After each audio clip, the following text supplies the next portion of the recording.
Pues muchas gracias por estar aquí, buenas tardes. Y vamos a tener hoy la última charla del año, del año 11º de Zaragoza Lingüística. En enero comenzamos ya nuestro año 12, nuestro 12º año. Y todos los años, cuando llega el mes de diciembre, intentamos hacer una charla, hacemos una charla que sea un poquito especial. Así como el resto del año, pues nuestro objetivo es presentar proyectos de investigación universitarios de forma divulgativa. La charla de diciembre es una charla empoderante. Lo que queremos es irnos de Navidad pensando que los filólogos pues somos muy buenos y estamos muy capacitados y podemos hacer muchas cosas. La idea se nos ocurrió porque muchas veces hablando con nuestros estudiantes pues no veían futuro más allá de las clases de secundaria. Y nosotros quisimos un poco utilizar este mes de diciembre para ver todas las cosas, todos los sueños que se pueden cumplir siendo un filólogo. Y hablando de sueños, pues hemos tenido aquí muchos sueños que se han ido cumpliendo, profesores de L, gente que había trabajado en lingüística computacional, correctores. Bueno, los vídeos, voy a hacer una pequeña promo, los tenéis todos a través del blog. Pero lo que nos faltaba, una de las cosas que nos faltaban más afortunadamente, era alguien que se hubiera embarcado con una pequeña librería. Alguien que hubiera dicho, bueno, pues entro en este mundo tan complicado a veces y el amor que siento por los libros y por las letras, pues lo canalizo en una pequeña librería. Y entonces yo dije, tengo a la persona. Pero si hablamos de sueños, hablamos de librerías, yo tenía que traer aquí a Felisa. Felisa, a pesar de su juventud, fue mi profesora en el entonces COU de segundo de bachillerato, ya lo perdonaréis los jóvenes, de segundo de bachillerato, de ahora, de mi COU, de literatura. Acababa de salir de la facultad, estaba todavía con un poco de cara de susto y dijeron, con ellas, y nos la dieron como profesora de literatura. Y la verdad es que fue maravilloso. Además de todo lo que luego os va a contar, Felisa es una docente espléndida, porque es verdad que hay vida más allá de la enseñanza de secundaria, pero también es verdad que hay mucha vida dentro del aula de secundaria, y que dar las clases con pasión y transmitir a generación tras generación lo bonita que es nuestra disciplina, pues yo creo que también es algo que se puede reivindicar aquí en nuestro mes de diciembre. Felisa, además de ser, como digo, una extraordinaria docente, además de ser docente, y por eso entró en mi vida, ella también, como decía antes, se embarcó en ese proyecto un poco loco de montar una librería, y además una librería en una zona rural, que todavía da como mucho más vértigo. Y bueno, nos vendrá aquí a hablar. Una de las cosas que puede hablar, espero, que nos hable, es de su librería al estudiar, que está en Benasque, y que nos recuerda a todos pues, que los sueños se cumplen y que puedes ir y venir y entrar y salir y ver que tu sueño está ahí, ¿no? A golpe de clic de llave, ¿no? Abrirla y podemos entrar ahí.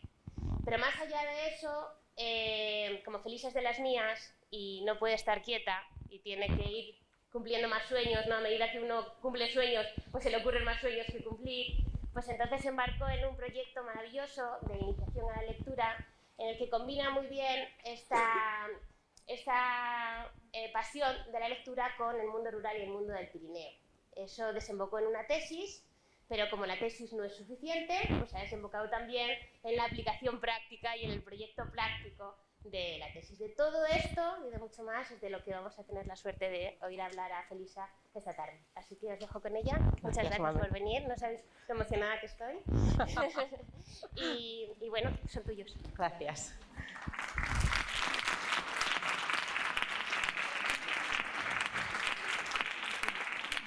Buenas tardes. Muchas gracias por estar aquí todos en esta tarde de lunes para hablar de libros y de montañas. Gracias, Mamen, a la que me une una historia de amor por los libros que ella ha anticipado, y por las palabras, en la que luego quiero profundizar un poquito. Gracias al seminario Zaragoza Lingüística por invitarme a un acto universitario que me emociona mucho porque, bueno, aunque seamos ahora una facultad en la diáspora, ¿no? Aunque estemos por ahí en el exilio, no dejamos de estar en espíritu en nuestra alma mater y en nuestra facultad de Filosofía y Letras, con lo cual venir a hablar a mi facultad pues no deja de ser una cosa muy, muy emocionante. Gracias también a mis amigos que me han querido acompañar hoy, porque bueno, pues no deja de ser también una compañía bonita y no me han escuchado esta intervención, que la suelo contar en los pueblos, como os ha dicho Mamen, y que es la primera vez que cuento esto en Zaragoza, ¿no? Que lo cuento el proyecto en Zaragoza. Y bueno, sobre todo gracias a vosotros, a quien me voy a dirigir principalmente, estudiantes de filología, con quien me siento muy identificada, a pesar de la diferencia de edad. Porque aunque ya ha dicho Mamen que soy joven, no soy joven, me callo. Bueno, decía que, bueno, cuando me planteó Mamen venir aquí, cuando me invitó, pues como ha dicho ella, como me meto en todos los charcos, pues le dije que sí, así, ala, sin pensar. Y luego pues he estado indagando, ¿no? en esas charlas que tenéis en el blog del Grupo Siles para ver un poco, ¿no? Qué había hecho la gente antes, ¿no? Digo, no voy a hacer aquí el ridículo y qué sé yo. Y claro, digo, le he desmontado ya dos cosas, porque claro, dice Mamen, invitamos a gente joven y invitamos a gente que no se dedique a la docencia. Y digo, pues vamos, yo lo tengo todo, porque, pues eso, ya tengo una cierta edad y desde luego me dedico a la docencia.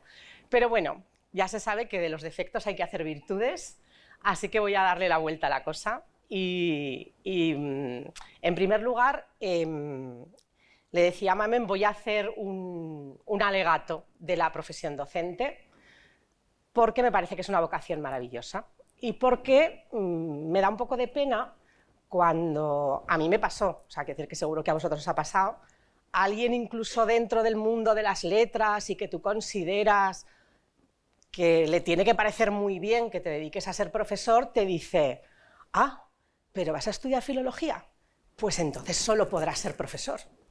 Entonces dices, sí, claro, para eso vengo, ¿no? Entonces te da un poquito de pena. Y en ese sentido, bueno, pues quiero hacer desde aquí también un pequeño homenaje a los profesores, al profesor Félix Monge, que nos dejó el sábado pasado y que fue un excelente profesor en nuestra facultad, en Filología. Aquí también está María Antonia Martín Zorraquino, que le acompañó mucho. Y luego esto me une con Mamen, ¿no? El hecho de que estos círculos de la vida te van haciendo encontrarte con aquella que ha sido tu alumna y de repente, pues eso, ha volado muy alto, ha llegado mucho más lejos que tú, es mucho más sabia que tú y te llena de orgullo, ¿no? Tener a Mamen. Y bueno, y entre vosotros que tengo algún antiguo alumno que veo por ahí, con lo cual, pues eso, los caminos, ¿no? de la docencia nos hacen encontrarnos. Y en ese sentido también quería hacer un alegato, vengo justo ahora, no sé si alguno habéis tenido la ocasión de estar, de una charla que acaba de dar Irene Vallejo en la Biblioteca María Moliner, a la que he ido primero para tranquilizarme un poco, ya veis que todavía me tiembla un poco la voz, luego ya se me irá pasando, pero digo, bueno, me voy a escuchar a Irene, que me va a relajar antes de venir aquí a hablar a este auditorio, y además la charla de Irene era cómo la lectura nos cambia el cerebro, ¿vale? Y como yo iba a hablar de lectura, pues digo, me interesa mucho esta cuestión, ¿no? Y inevitablemente con Irene siempre sale pues esa defensa no solo de la vocación docente, sino de las humanidades. Y yo creo que somos muy necesarios en esta sociedad tecnificada al máximo. Somos las mentes pensantes que hay detrás de muchos proyectos importantes. Hay que estudiar filosofía, hay que estudiar arte, hay que conocer bien la lengua y creo que, bueno, pues eso, que hacen falta profesores con muchas ganas de estar ahí, no ir a las clases porque es lo único que me ha quedado, profesores con vocación, profesores bien preparados, porque daos cuenta que, como ha dicho antes Irene, somos la resistencia. Es que si de aquí no salen buenos profesores de filología, ¿qué va a ser, ¿no? De las clases de lengua y literatura, que espero que vosotros hayáis disfrutado, ¿no? en vuestros centros de secundaria. Mi otro defecto, que era la edad, también lo voy a convertir en virtud porque no podría contaros todo lo que os he contado si fuera joven, ¿vale? Porque no me hubiera dado tiempo a hacer todo lo que os puedo contar ahora. Y porque os voy a hacer un pequeño relato, ¿no? Una especie como de cuento, de inconformismo, de cierta rebeldía, de no quedarte, pues eso, en lo que parece lo inevitable, y también de paciencia, que parecen dos cualidades que se enfrentan, ¿no? Pero que yo creo que tienen que ir juntas cuando buscamos cierta trayectoria, ¿no? Profesional. Me da un poco de pudor hablar de mí misma. Voy a hablar poquito al principio de esa manera, ¿no? de encajar la trayectoria profesional, y luego sobre todo os voy a hablar, como os ha dicho Mamen, de lo que es montar una librería y sobre todo de este proyecto, ¿no? que da título a la charla, Pirineo Literario. Cuando era como vosotros, me producía auténtica angustia, lo digo de verdad, pensar que mi vida estaba ya trazada, ¿no? La idea de, bueno, pues haces una carrera, encuentras un trabajo, formas una familia y ya, ¿no? Ya. Y pues, como os digo, para mí eso era una limitación muy importante. Y, por lo tanto, cuando hablo de inconformismo, cuando hablo de rebeldía, tiene un poco que ver con eso, ¿no? Con no quedarnos con lo primero que encontramos, porque la vida profesional es larga y creo que seguir formándose, que seguir preparándose, es algo que nos puede motivar. Os voy a leer una pequeña cita de hace unos meses. La cantante Cristina Rosenbinge presentaba un libro que se titula Debut, es una señora como yo, y me sentí muy identificada con una frase que hablaba precisamente de esta idea del proceso, que cuando se tienen los pocos años que tenéis vosotros no se tiene esa perspectiva, pero que yo creo que os puede servir. Ella dice: en la primera juventud tienes que deshacer parte de la educación que has recibido para construir la tuya. Y tardas más años en quitarte de encima la inseguridad, en tener aplomo y el juicio bien montado. Luego muchas entramos en la maternidad y ahí no estás centrada ni en ti misma ni en tu trabajo. Es una etapa fabulosa, pero en otro nivel. Es una fase para mí de incubación y cuando sales de ella estás en pleno potencial. Pues a mí me pasó eso, ¿vale? Es decir, yo acabé la carrera. Y como os ha dicho Mamen, con 23 añitos, en junio acabé la carrera y en septiembre estaba dando clase y parecía que todo eso era ya, ¿no? La vida. Y pues cuando mis hijos fueron un poquito mayores, decidí parar, ¿vale? Por eso os decía que junto con ese coraje, ¿no? De no conformarte, hay que tener cierta paciencia, ¿no? Como diría Machado, pues sabe esperar, espera que la marea fluya, ¿no? Y todo llega, ¿no? Todo llega. Mi madre siempre me decía que la vida era larga. En ese momento que decido parar, lo que hice fue pedir una excedencia por estudios. Hice un posgrado que había en nuestra facultad muy bueno, de estudios avanzados de literatura hispánica, y en ese momento abrí la librería en Benasque. El parar supuso volver a las aulas, cosa que os recomiendo siempre. Yo soy un poco obsesa de la formación, tengo que decirlo. Enseguida que emprendo algo nuevo, lo primero que necesito es formarme, pero así he conocido a mucha gente interesante y he aprendido muchas cosas. Y abrí la librería, pues la verdad, gracias al apoyo de mi familia, porque como ha dicho Mamen, era una pequeña locura. Bebo agua porque lo de la locura es verdad, ¿eh? Era una pequeña locura abrir una librería en Benasque, ¿vale? Pero era un sueño casi infantil, ¿no? Eso de cuando sea mayor abriré una librería en Benasque. Y luego dije, no, cuando sea mayor no, porque ya no tendré fuerza, ya no tendré energía y lo que quiero es, pues ahora.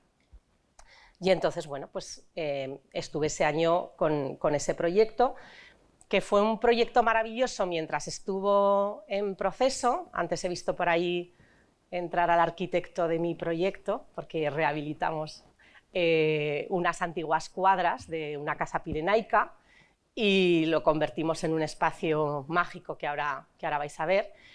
Y eso que podía parecer, bueno, pues un simple sueño, se convirtió en una realidad tan grande, tan difícil de prever, tan compleja y tan comprometida, que me ha llevado a todo lo que ha venido después, ¿vale? Para empezar, porque es una librería sui generis, quiero decir que es una librería que ya me veis que estoy aquí, con lo cual evidentemente la abro cuando voy, y ya la gente se ha acostumbrado a eso, ¿no? Que esto se abre cuando estamos, y si no, no se abre, ya está. Pero luego lo que supuso sobre todo fue generar un lugar de encuentro, un lugar de actividades en torno a los libros y a la lectura, y un lugar en el que hemos generado, y esto es un concepto que en ese momento yo no conocía para nada, una comunidad lectora, ¿vale? El Estudiet, que veis aquí, he montado un collage, he montado 3, porque es que no podía elegir las fotos porque todas me parecían chulas para traer, y bueno, he intentado recoger un poco el ambiente, ¿no? Más que intentar ver todo. El Estudiet, que es como se llama la librería, ha sido un lugar pues, de tertulias, de presentaciones, de exposiciones, de teatro, de música, de club de lectura, un montón de actividades en torno al libro que yo en ese momento asumí de una forma un poco irreflexiva, tengo que decir, porque yo empecé a trabajar de la mano de una asociación, la Asociación Guayente, que está muy arraigada en Benasque, con proyectos de desarrollo social y cultural en el mundo rural, y las cosas se fueron dando paso a paso. Pero aquí aprendí varios conceptos importantes que quiero transmitiros porque creo que os pueden servir. El primero, que puede parecer de perogrullo, es que la gente en los pueblos lee. Y me diréis, hombre, claro, seguro que muchos de vosotros sois de pueblo, y diréis, hombre, esta que se ha creído, ¿no?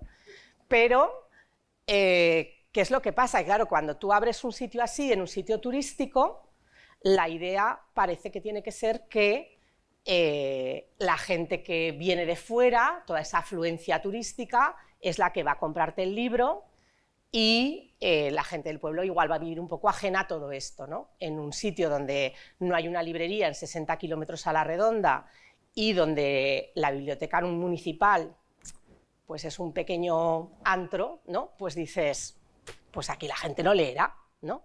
Bueno, pues la primera sorpresa preciosísima fue que la gente entraba a dar las gracias. La gente entraba a la librería a darme las gracias por haber montado la librería. Unos compraban, otros no, pero la sensación de haber hecho algo que tenía que ver con abrir ese espacio, ¿no? Y ser algo gratificante, no solo para mí, sino para los demás, fue impresionante.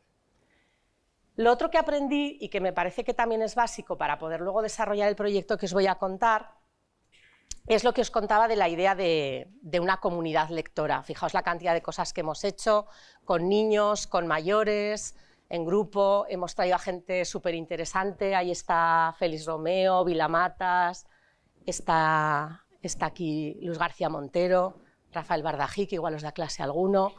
Hemos traído a gente muy, muy, muy diversa, pero lo más importante no son los nombres propios, sino el lector. El lector, porque si no hubiera lectores, ya pues, nos podríamos ir acabando todos, ¿no? Los libreros, los distribuidores, los editores y los escritores, ¿vale? El lector. Y me di cuenta de que hay una realidad que yo desconocía en ese momento, que tiene que ver con esta idea de leer juntos, ¿vale? Hay un proyecto muy bonito del Gobierno de Aragón que se llama así, Leer Juntos, y que tiene que ver con esa idea de generar comunidad lectora, ¿no? ¿Por qué? Porque, en definitiva, yo tenía la vivencia, me imagino que como muchos de vosotros si sois lectores desde pequeñitos, de que la lectura es algo privado, algo íntimo, personal, ¿no? Que se reduce, pues eso, al ámbito de tu sillón y de tu manta y de tu momento. Y eso de compartir la lectura no lo tenía yo tampoco muy claro, ¿vale? Como os decía, fue un poco todo empujado por las circunstancias. Entonces me di cuenta de cosas muy valiosas. La primera, que el leer con otras personas y el compartir la lectura multiplica la lectura, porque los lectores también somos creadores. Cada lector reescribe la historia que lee, y mi lectura no es igual que la tuya, ni que la tuya, ni que la tuya. Por lo tanto, multiplicamos ese valor de la lectura. Segundo, que cuando tú te integras en un grupo de lectura o en alguna actividad de este tipo, accedes a lecturas que igual de entrada tú mismo no elegirías. O sea, por ti mismo, igual tú no leerías eso, porque yo siempre leo ensayo, o yo siempre leo novela, o yo siempre leo novela negra, o yo siempre leo novela histórica, ¿no? Los lectores a veces estamos como muy segmentados, y el abrir tu abanico de lecturas no deja de ser, pues eso, abrir tu mente a otras realidades, y es una de las cosas que más agradecen las personas que participan en un grupo de lectura. Gracias por haberme descubierto este libro que jamás hubiera leído, ¿vale? Entonces, eso me parece que es una realidad también preciosa.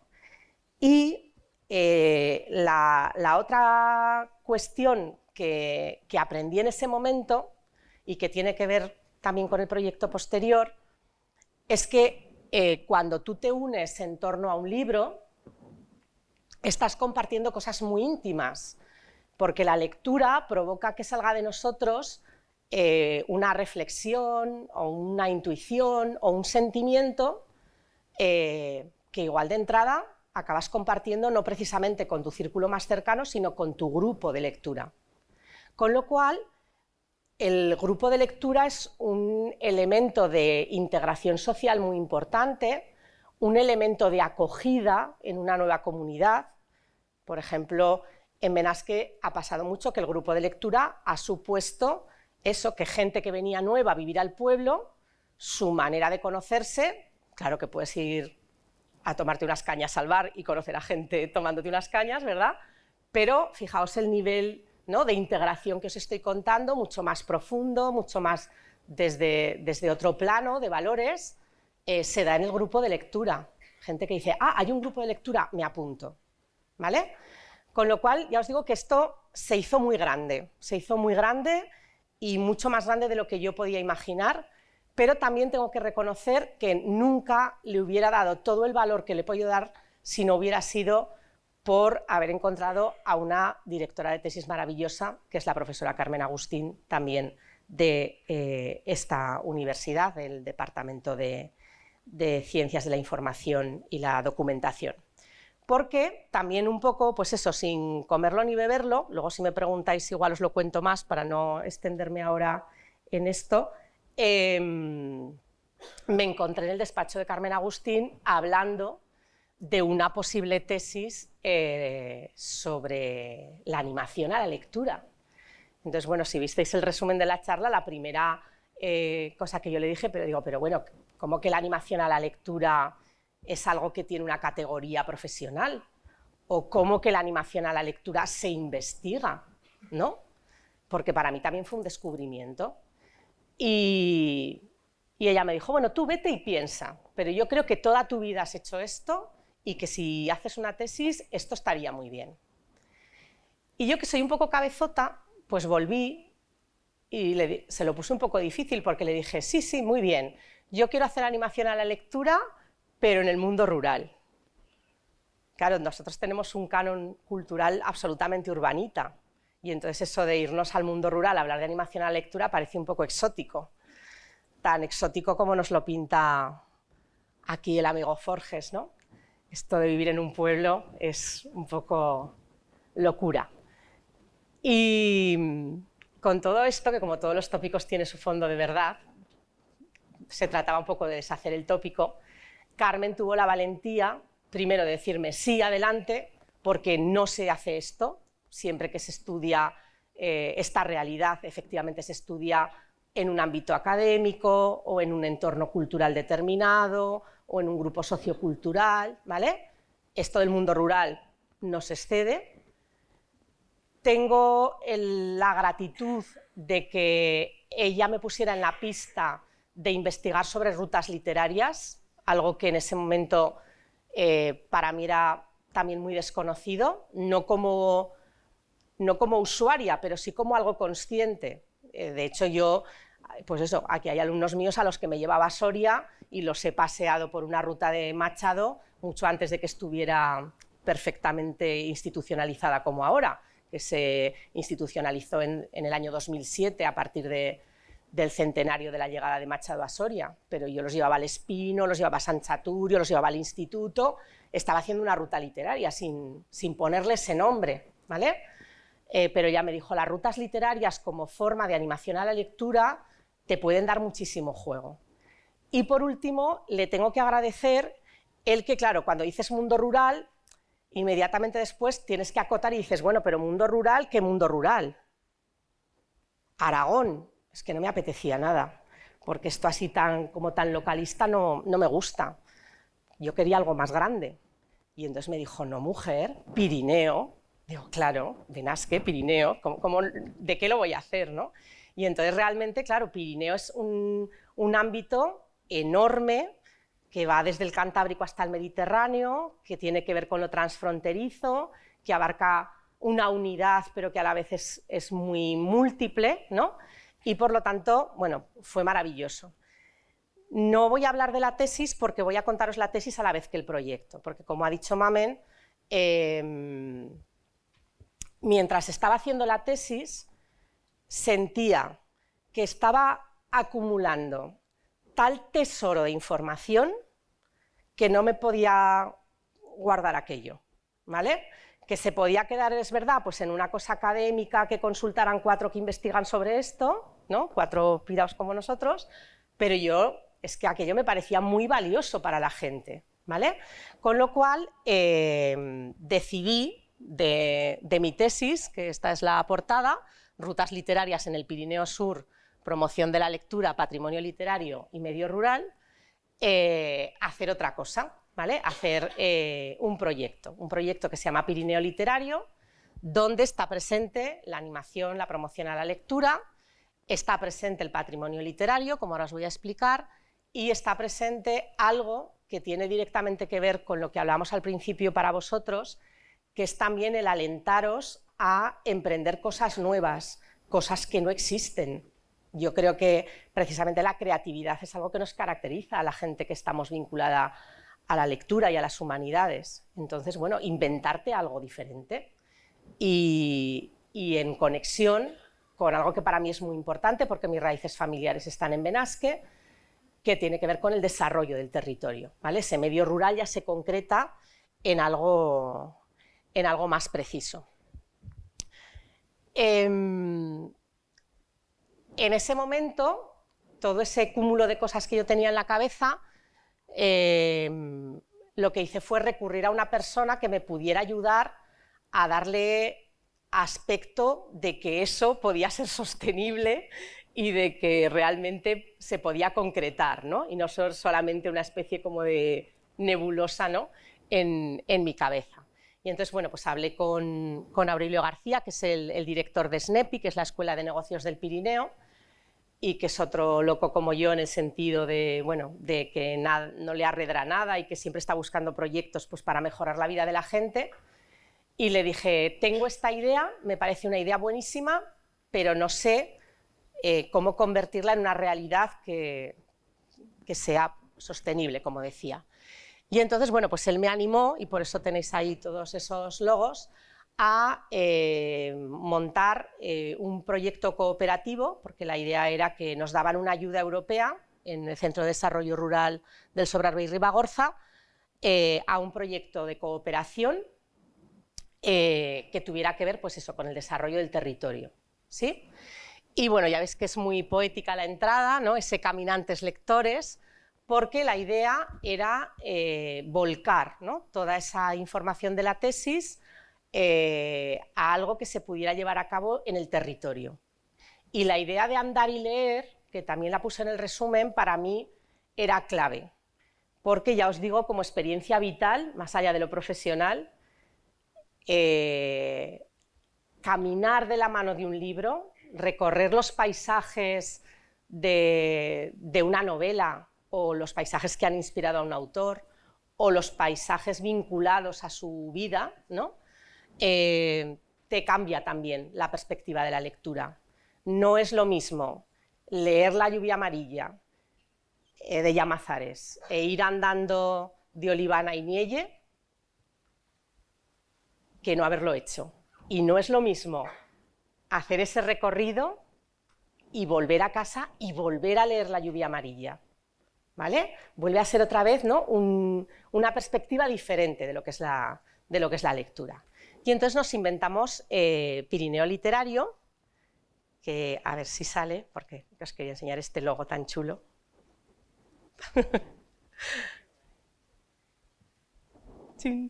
Bueno, ya veis, el logo combina pues eso, el caminar, el libro que se abre, la montañita, ¿no? El Pirineo Literario, que es un proyecto de información, de comunicación y de formación que tiene como origen la tesis, que aplica los resultados de la tesis y que tiene un desarrollo, ¿vale?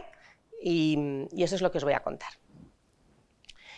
El origen, como os decía, tiene que ver con mi tesis porque cuando yo empiezo a indagar si existen rutas literarias en el Pirineo, tenía más o menos la intuición de Inielle, porque es como el clásico, ¿no?, contemporáneo, La lluvia amarilla, pero no sabía qué más había ahí, ¿vale?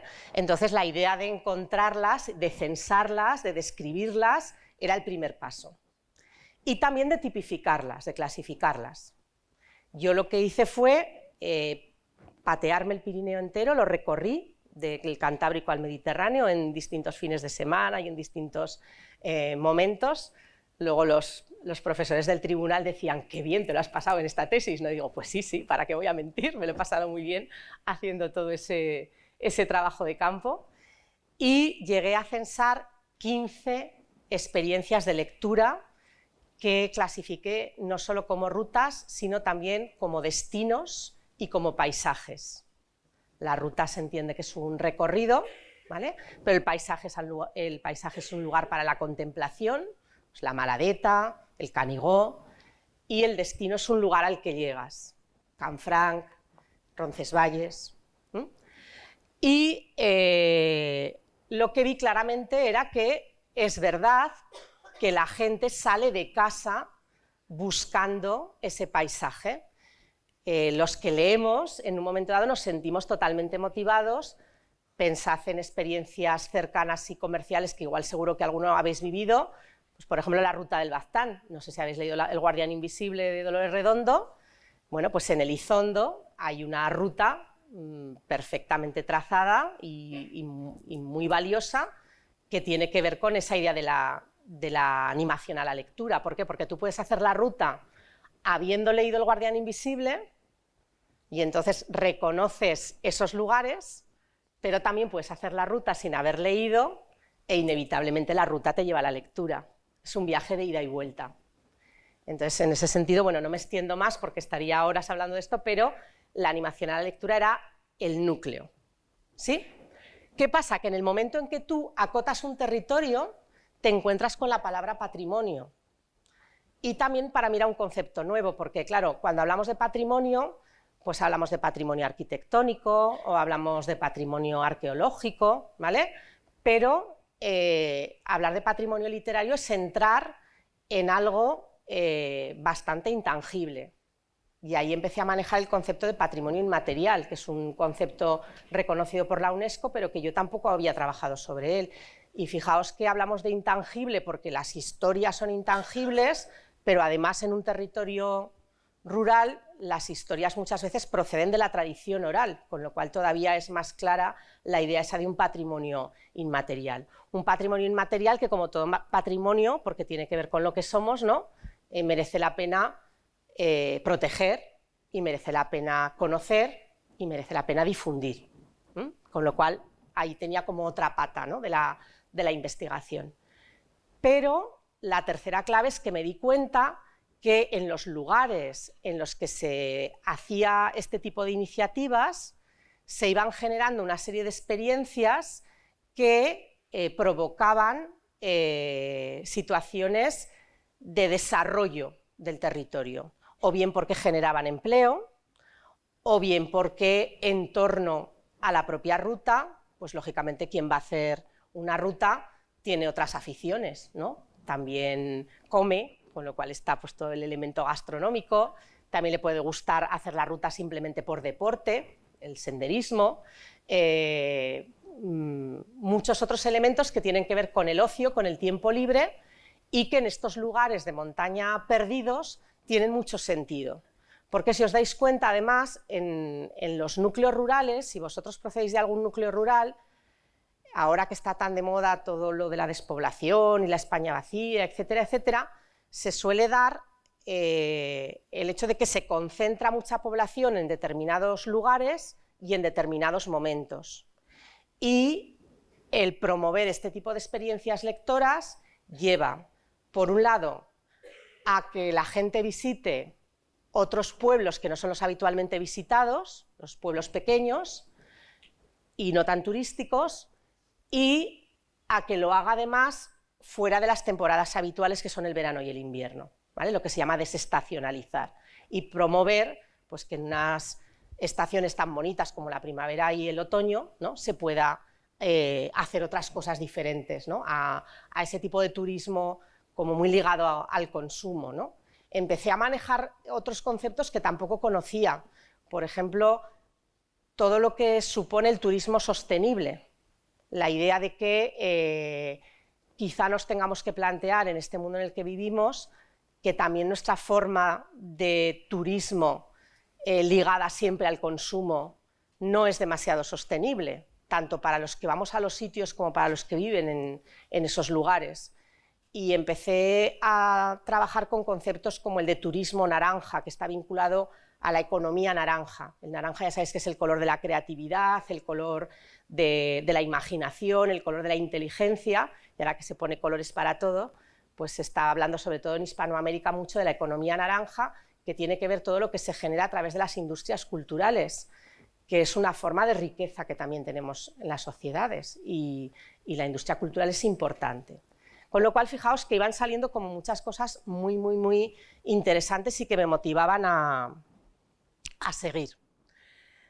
En los resultados de la tesis, aparte de lo que os he contado del propio censo de rutas, destinos y paisajes, y de conocer una realidad mucho más grande de la que yo misma me podía imaginar, porque también me podía haber pasado, ¿no?, cuando te pones a investigar, que de repente dices, ah, pues mira, solo hay 3 rutas y aquí ya no, esto ya no da más de sí, ¿no?, y dio mucho de sí. Bueno, pues planteé una serie de resultados que tienen que ver directamente con el proyecto. Por un lado, al analizar las rutas aparece la foto del viajero literario, ¿vale? ¿Quién es esa persona que sale de su casa con la novela debajo del brazo a recorrer los lugares de su novela favorita o de esta novela que en este momento le acaba de apasionar y que necesita ver, ¿no? O quién es el friki como yo, ¿no?, que si va a Salamanca tiene que ir a la casa de Unamuno, porque si no me muero, y tengo que buscar la plaza de los Bandos donde vivía Carmen Martín Gaite, porque si no también me muero, ¿no? Pues como esa gente existe, pues ¿quiénes somos, no? ¿Quién es ese viajero literario? Y a partir de ahí, bueno, pues dibujas, ¿no?, un posible receptor de tu proyecto. El otro resultado fue este decálogo de buenas prácticas, que lo llamé así un poco en homenaje a Daniel Pennac, que escribe su decálogo para los lectores, donde ya sabéis que el primer mandamiento es que se puede no leer, porque me pareció que una de las cosas que yo recogía cuando estaba investigando era precisamente prácticas culturales que salían muy bien y prácticas culturales que en principio, teniendo todos los elementos para ser exitosas, no salían. Entonces, definir qué funciona me parecía que era una cosa estupenda para aportar a la gente que está en el territorio, a la persona que está en la oficina de turismo, a la persona que tiene que guiar y a la persona que tiene que comunicar. Ay, acabo de ver a 2 alumnos míos más. Gracias, qué mágicos. Gracias. Entonces, bueno, en ese decálogo de buenas prácticas lo que hice fue, pues eso, sacar lo positivo de lo que se hace bien e intentar encuadrar una manera de trabajar lo que llamamos eso, políticas culturales, ¿vale? Que para mí tenían que tener esa triple finalidad. El desarrollo del territorio, lo que os he contado. Tú no puedes llegar allí desde fuera y decir, mira, que como sois de pueblo, ya vengo yo a contaros lo que tenéis que hacer. Eso no. Aparte que está muy mal para mí moralmente, es que además tampoco funciona. Porque cuando vienen las instituciones a decir, ay, vamos a celebrar el centenario de que Cela pasó por aquí, y no implican a las personas que viven allí, eso no rula. Puede durar ese año, pero ya no funciona, ¿vale? Entonces, la idea de desarrollo del territorio me parece fundamental. Va ligada a esta idea, ¿no? La del fortalecimiento de ese sentimiento de pertenencia, de identidad, porque cuando tú a las personas que están en el territorio les das los instrumentos para que puedan valorar ese patrimonio que tienen y para que se sientan libres para difundirlo, para hablar de él, se conectan a algo que forma parte de su historia. Hace poco leí en un artículo que me encantó una frase que decía, la tradición no es adorar las cenizas, sino transmitir el fuego. Entonces, cuando hablamos de tradición y cuando hablamos de mundo rural, nos parece lo de Forges, ¿no? Un poco viejuno todo. Pues no, porque en los pueblos vive gente joven y las tradiciones están vivas precisamente porque las pasamos, ¿no? De padres a hijos y por lo tanto estamos hablando de un concepto de cultura actual y dinámico. Esto es otro elemento que también no me puedo extender ahora porque si no se me va a hacer muy tarde, pero me parece fundamental. Y por lo tanto lo que hacemos es agregar valor al turismo convencional, ¿no? Tú puedes ir a Benasque a esquiar, tú puedes ir a Benasque a subir al Aneto, pero puedes ir a Benasque y subir al Portillón y contemplar la Maladeta que vio Unamuno y leer el artículo de Unamuno al pie de la Maladeta, con lo cual tu experiencia de paseo, ¿no? Se enriquece con la lectura y te da una visión totalmente diferente. No os podéis imaginar la cantidad de montañeros que leen estas cosas. También tú piensas eso, que la gente que va por ahí haciendo este tipo de búsquedas es, pues eso, solamente filólogos o locos de la lectura, ¿no? Pues mucho montañero, por ejemplo, que le encanta saber que alguien que está en el canon, vamos a decir así, ¿no? Hemingway, Juan Ramón Jiménez, Ramón J. Sender, Carmen de Burgos, pongo ejemplos reales, ¿no? de rutas literarias que hay en el Pirineo vinculadas a todo esto, estuvo allí y habló de mi pueblo, y habló de este paisaje que amo, y habló con estas maravillosas palabras. Y eso pues, nos da felicidad, porque la lectura nos hace felices. Y por último, bueno, pues exactamente qué estamos haciendo, ¿no? Porque dices, está mucho hablar, pero ¿qué están haciendo? Bueno, pues lo que estamos haciendo fundamentalmente tiene que ver con estos 4 puntos. Estamos creando una gran plataforma no solamente virtual, porque ahora cuando hablamos de plataforma enseguida parece que es la web y ya está, sino real, que tiene que ver con la conexión de los agentes culturales que están en territorio. Una de las cosas que veíamos que adolecen estas prácticas culturales es que muchas veces su documentación es muy frágil, porque se enteran los 4 del pueblo. Igual se están haciendo cosas maravillosas y no las conocemos. Entonces es importante informar, es importante comunicar, porque cuando hablas, por ejemplo, con la gente que está en territorio, una de las cosas que nos pasa es que dice, oye, somos 4 y nos contraprogramamos.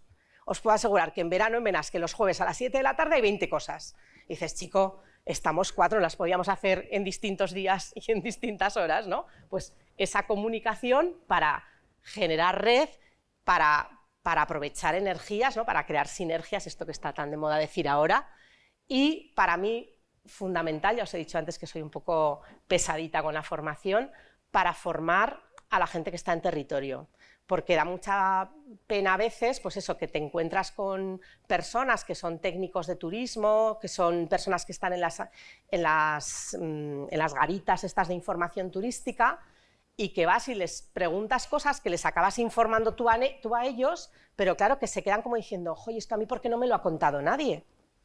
Entonces es importante la formación, y eso os lo digo a vosotros, de partida, pero es importante seguir formándose, porque si de repente en el Alto Gállego se ha creado un circuito de enclaves literarios que va por Sallent, por Panticosa, por Yésero, por La Rest, y yo llego a la oficina de turismo de Sallent y me encuentro con una antigua alumna, estas cosas que pasan, y le digo, anda, estás aquí, tal, tal, tal. Oye, ¿dónde está el tótem que han puesto aquí en Sallent dedicado a Juan Ramón Jiménez? Ni idea. Y no tiene ya la culpa, ¿no? Entonces hay que formar a la gente, hay que buscar, ¿no?, esa manera de crear esa red. Os decía que no solamente es algo virtual, que parece que es muy sencillito, ¿no? Tú metes en la web todos los datos y que se apañen ellos, ¿no? Sino que es una plataforma también analógica. Estamos empezando a hacer reuniones con la gente vinculando a todo el mundo del libro. Hace poquito tuvimos una reunión en AINSA donde había libreros, bibliotecarios, técnicos de patrimonio, técnicos de cultura. Como estábamos en AINSA, estábamos con el director de una feria del libro pirenaico que se hace en el Valle del Loj, en Sant Larí, se hace alterna en un año en Voltaña y otro año en Sant Larí, y fue muy, muy bonito ver, primero, que cuando les contaba el proyecto, les gustaba, eso ya de entrada, ¿no? Porque dices, si se lo cuento a la gente a la que va dirigida y me dicen de qué vas, pues hubiera sido un poco fracaso, ¿no? Les encantó, pero luego además lo vieron necesario y veían necesario todo esto, información, comunicación, formación y esa red. El que estábamos ahí sentada gente que vivimos muy cerca, pero ya sabéis que el Pirineo, otra característica que tiene es que estamos muy mal comunicados, vivíamos muy cerca y no nos conocíamos. Y es bueno conocerse, ¿no? Y también queremos incorporar esta clave, que también os animo a que investiguéis sobre esto, porque también creo que es un campo de investigación muy bonito y que igual aquí en Zaragoza hemos hecho todavía aquí pocas cosas, que son las cartografías lectoras. No sé si sabéis que hay una red de universidades lectoras en España e Hispanoamérica. Aquí las universidades andaluzas son muy activas y ellas, por ejemplo, han creado una cartografía lectora de Andalucía. Entonces tú vas a la web de las cartografías lectoras, te puedes ir por provincia, te sale el mapita de la provincia y te sale toda la información relacionada con la lectura, librerías, bibliotecas, actos culturales, presentaciones de libros, representaciones teatrales, todo lo que hay en el lugar que estás. Y es, pues, una manera muy dinámica de informar sobre cuestiones que tienen que ver con la lectura.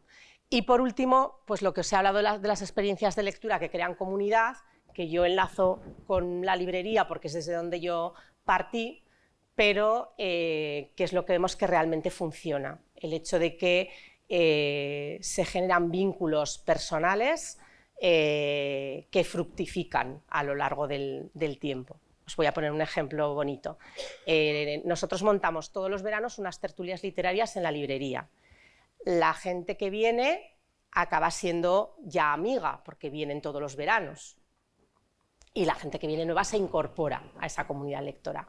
Y siempre nos dicen, qué envidia que en invierno tenéis un grupo de lectura. Y nuestro último experimento ha tenido que ver con esto, porque un lector de repente se levanta en medio de la charla y dice, oye, ¿por qué no hacemos un grupo de lectura anual para los que venimos solo en verano y a lo largo del año nos leemos un clásico? Pues lo que os decía antes, es que los lectores son los protagonistas. Es que ese señor se inventó una actividad de animación a lectura así, sobre la marcha, porque a él le apetecía hacer un grupo de lectura. Y entonces creamos el Club de Lectura Anual Valle de Benasque, que es esto, leemos un clásico al año y la reunión la tenemos en verano, pues para la gente que viene en verano, ¿vale? Porque nosotros nos reunimos todos los meses durante el invierno.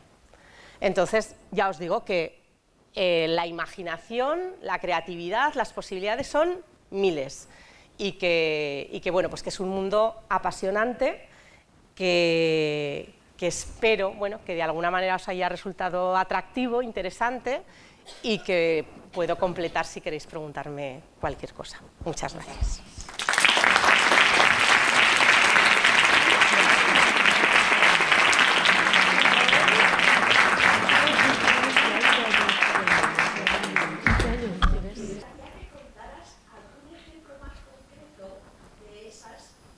De las rutas. Sí. Como os decía, son rutas que van desde el Cantábrico hasta el Mediterráneo y en las que no he tenido ningún tipo de límite en cuanto a la cuestión de lo que hablaríamos del canon, porque si no parece, bueno, pues eso, que si no es una ruta con Unamuno, con Hemingway o con Juan Ramón, no vale. En ese sentido he sido bastante abierta para recoger todo, porque de lo que se trata es de la lectura, y sí que lo que he hecho ha sido acotar que fuera contemporáneo, porque aunque es verdad que hay muchos elementos de la tradición, pero se incorporan a lo contemporáneo. En Navarra hay una ruta Hemingway fuera de Pamplona preciosísima, que está totalmente señalizada y que merece muchísimo la pena. Está todo en torno a Roncesvalles, está el Baztán, por lo que os he contado antes del Guardián Invisible. En Navarra empieza una ruta que es otra de las ideas que tenemos, que es transpirenaica, porque puede acoger algo temático. Por ejemplo, hay una rolandiana pirenaica estudiada por un profesor también de la Universidad de Zaragoza, el profesor Echandi, que recoge todos los hitos del cantar a lo largo del Pirineo. O hay otra ruta transpirenaica en torno al tema de la brujería, que también hay mucha literatura. En Aragón es muy interesante esta experiencia de los enclaves literarios del Alto Gállego, porque además parte de la iniciativa altruista de un técnico de cultura, Óscar Latas, que dedica sus vacaciones a investigar sobre gente que ha estado en el Pirineo y que ha escrito sobre el Pirineo. Y entonces ellos han puesto unos tótems en distintos pueblos, ha buscado que hubiera un tótem en cada uno de los pueblos de la comarca, y entonces lo que os decía, pues está en Sallén Juan Ramón Jiménez, en Panticosa Ramón J. Sender, en Larres Santiago Ramón y Cajal, en Yésero Carmen de Burgos, una ruta muy interesante. Es verdad que luego tenemos ese clásico, ¿no?, decíamos contemporáneo, que es la lluvia amarilla, que está también muy asentada, porque hay una asociación cultural, la Asociación Cultural Ocumo, que lleva ya 12 años celebrando todos los primeros domingos de octubre, os lo digo por si os animáis, porque merece mucho la pena hacerla con la gente, porque esa es otra experiencia, ¿no?, porque las rutas las puedes hacer tú solo, ¿no?, con tus amigos, pero ir a una ruta que se hace de forma colectiva es otra experiencia muy interesante. La gente que sube a Inielle los primeros domingos de octubre cada año, pues se compone de personas comprometidas con el tema de la despoblación, de descendientes de gente de Inielle, de gente que le chifla la lluvia amarilla y que le ha puesto a su niña Inielle, una mezcolanza, ¿no?, de gente interesada por todo esto. Estoy un poco recorriendo así geográficamente. En Benasque tenemos una obra muy interesante que hizo una profesora de patués, que es la lengua vernácula de Benasque, Carmen Castán, que se titula 5 rutas con los 5 sentidos por el Valle de Benasque, que también mezcla lo que decíamos, patrimonio de todo tipo con leyendas, historias, gastronomía, una experiencia muy interesante. Tenemos esa Maladeta de Unamuno, que también escribió sobre San Juan de la Peña y sobre otros lugares que están recogidos en Andanzas y Visiones Españolas. En Cataluña hay una ruta recuperada muy interesante a partir del viaje al Pirineo de Lérida de Cela, cuando se cumplieron los 50 años en que Cela con el escritor José María Espinás había hecho esa ruta, se intentó recrear, pero lo que os decía, a veces las instituciones, las administraciones públicas se entregan mucho a una causa, pero luego la abandonan y eso no se mantiene en el tiempo, y sin embargo pues hay un agente de SORT que ha creado una experiencia que se titula Ramat de Camins, que recrea todas las rutas del Pirineo de Lérida. Y llegué hasta Portbou, y entonces en Portbou pues está Machado, está Walter Benjamin, o sea que ya ves que es muy variopinto y para lectores muy diversos. Me saltaba alguna cosa, pero bueno, por concretar. Yo quería preguntarte si tú consideras que es sostenible, es decir, si alguien podría comer de esto. Eso es nuestra aspiración. A ver, la idea es, por un lado, crear un modelo de gestión que sea exportable, ¿vale? Porque la clave de todo esto es que, si os dais cuenta, yo he transitado de las humanidades a las ciencias sociales y las investigaciones de ciencias sociales lo que proponen muchas veces son proyectos de mejora, en este caso es un modelo de gestión. Y en la medida en que el modelo de gestión funcione y sea exportable, te lo compran. Estamos en Sobrarbe Ribagorza y la idea es ir extendiéndolo e implicando pues, a esa mezcla de público-privado que a mí me parece que es muy importante.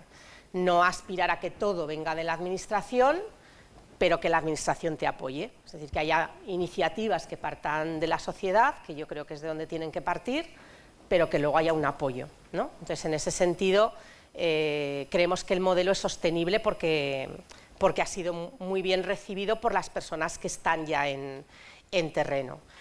Que luego nos dé trabajo a 2 o 3 personas, bueno, pues ojalá, ojalá. De momento estamos ahí con esa pequeña ayuda que nos ha servido para ponerlo en marcha, tenemos 2020 para acabarlo y la idea igual es, pues eso, ir enlazando con alguna otra ayuda hasta que sea sostenible. Ya os lo contaré. Estamos al principio. ¿Tenéis una página electrónica? La tenemos todavía no pública, os he hecho un poco primicia porque la diapositiva que he puesto antes, la de los caminantes lectores, esto y el logo están en la página, se llamará Pirineo Literario y está ya hecha pero todavía no está pública. No puedo retroceder. Ah, bueno, pero vamos, la estética de la página era un poco lo que habéis visto y está ya montada. La idea es, pues hombre, alimentarla un poquito, que tenga un poco de sustancia antes de hacerla pública, pero sí. Pero bueno, cuando estrena podemos publicar nosotros, Claro. pero a veces no. Bueno, pues, eso nada más, muchísimas gracias. Gracias a vosotros.